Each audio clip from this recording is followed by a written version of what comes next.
ఇక ఎస్డిఎఫ్ నిధుల గురించి చెప్తారు, పెట్టడం తప్పితే ఖర్చు పెట్టడం ఎక్కడా కూడా లేదు. ఈ రకంగా అన్ని విషయాలలో పూర్తిగా ప్రజలను మోసం చేసే విధంగా ఈరోజు ప్రవేశపెట్టినటువంటి బడ్జెట్ని చూస్తే ఇంకొక ఘోరం ఏంటంటే మాటి మాటికి చెప్తారు ప్రపంచంలోనే గొప్ప నగరంగా హైదరాబాద్ని తీర్చిదిద్దుతున్నామని చెప్తారు.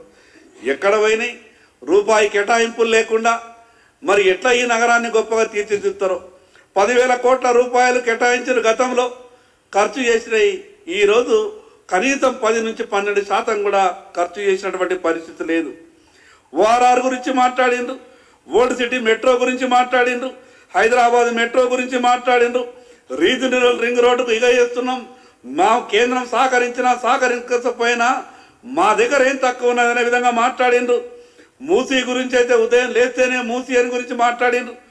మిగతా విషయాలు ఎన్ని మాట్లాడిందనంటే ఈరోజు చెప్పుకుంటూ పోతే ఈ కనీసం గంటలు మాట్లాడినా కూడా ఈ బడ్జెట్లో ఈ కాంగ్రెస్ ప్రభుత్వం ప్రజలకు చేసినటువంటి మోసం, నేను చదివినటువంటి హైదరాబాద్ అభివృద్ధి కానీ, హైడ్రా కానీ, ఓఆర్ఆర్ కానీ, ఓల్డ్ సిటీ మెట్రో కానీ మిగతా ఈ బడ్జెట్లో కేటాయింపులు ఎందుకు చేయలేదో ఈరోజు ప్రభుత్వం సమాధానం చెప్పాల్సినటువంటి అవసరం ఉంది. మరి ఇన్ని మోసాలు చేసినటువంటి కాంగ్రెస్ ప్రభుత్వాన్ని ఖచ్చితంగా ఎల్లుండి నుంచి పద్దుల వారీగా ఏ రకంగా మోసం చేసిండ్రు, ఎట్లా మోసం చేసిండ్రు, గతంలో కేటాయించినటువంటి కేటాయింపుల మీద, ఖర్చు చేయని విధానం మీద, ఈ కేటాయింపులలో ఎంత మోసం ఉందో తప్పకుండా ఈ ప్రభుత్వాన్ని నిలదీస్తాం. వాస్తవ పరిస్థితుల్ని ఈ రాష్ట్ర ప్రజలకు తెలియజేసి, ఈ రాష్ట్ర ప్రజలకు చైతన్యపరిచి, ప్రజల మద్దతుతో ఈ ప్రభుత్వాన్ని అడుగడుగునా ఈ ప్రభుత్వం మీద ఒత్తిడి తీసుకొస్తాం. ఎన్నికల్లో ఇచ్చినటువంటి ప్రతి ఒక్క హామీని ఈ ప్రభుత్వం నెరవేర్చేదాకా భారతీయ జనతా పార్టీ ఈ ప్రభుత్వం మీద ఒత్తిడి తీసుకొస్తుంది. పరిశ్రమల విషయానికి వస్తే గొప్పగా చెప్తారు. ముఖ్యమంత్రి గారు వెళ్ళిండ్రు, దావోస్కు ఒప్పందం చేసుకొని వచ్చారు. ఈరోజు లక్షల కోట్ల రూపాయలు పెట్టుబడులు వచ్చినాయని చెప్పిండ్రు. పెట్టుబడులు వస్తున్నాయని చెప్తున్నారు గొప్పగా, కానీ పరిశ్రమలకు ఇవ్వాల్సినటువంటి రాయితీలు గత ప్రభుత్వం పెండింగ్లో పెట్టింది, ఈ ప్రభుత్వంలో పెండింగ్ పెట్టింది. ఈ రాష్ట్రంలో పరిశ్రమలు పెట్టడానికి కూడా ఎవరు కూడా పారిశ్రామికవేత్తలు ముందుకొచ్చేటటువంటి పరిస్థితి లేదు. ఈ రకంగా అన్ని విషయాలలో ఎక్కడికైనా గ్రామాలలోకి వెళ్ళాలంటే గుంతలమయంగా రోడ్లన్నీ మారినాయి. ఈ రాష్ట్రంలో టెండర్లు వేస్తే ఏ కాంట్రాక్టర్ కూడా ముందుకొచ్చేటటువంటి పరిస్థితి లేదు.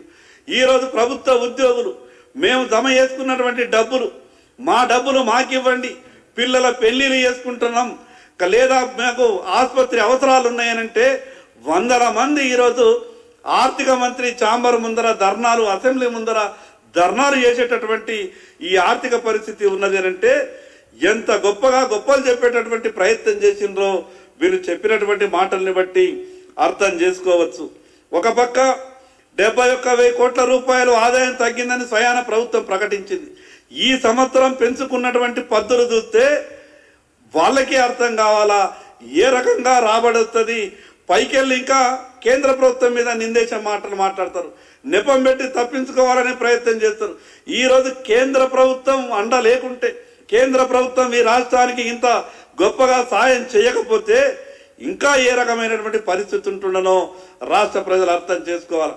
15 నెలల్లో 1,50,000 కోట్ల రూపాయలు చేసినారు.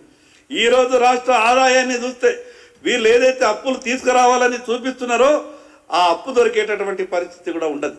కానీ మళ్ళీ గతంలో టీఆర్ఎస్ పార్టీ ఏ రకంగానైతే ఈ రాష్ట్ర ప్రజల మీద అప్పుల భారం మోపిందో అదే రకమైనటువంటి పంతాన్ని ఎంచుకుంటున్నది. కానీ ఎన్ని అప్పులు చేసినా ప్రజలకు మాత్రం ఏం వచ్చేటట్టు కనిపించలేదు. కాబట్టి ఈ వాస్తవాలన్నిటి మీద ప్రజలకు వివరాలన్నీ కూడా చెప్తాం.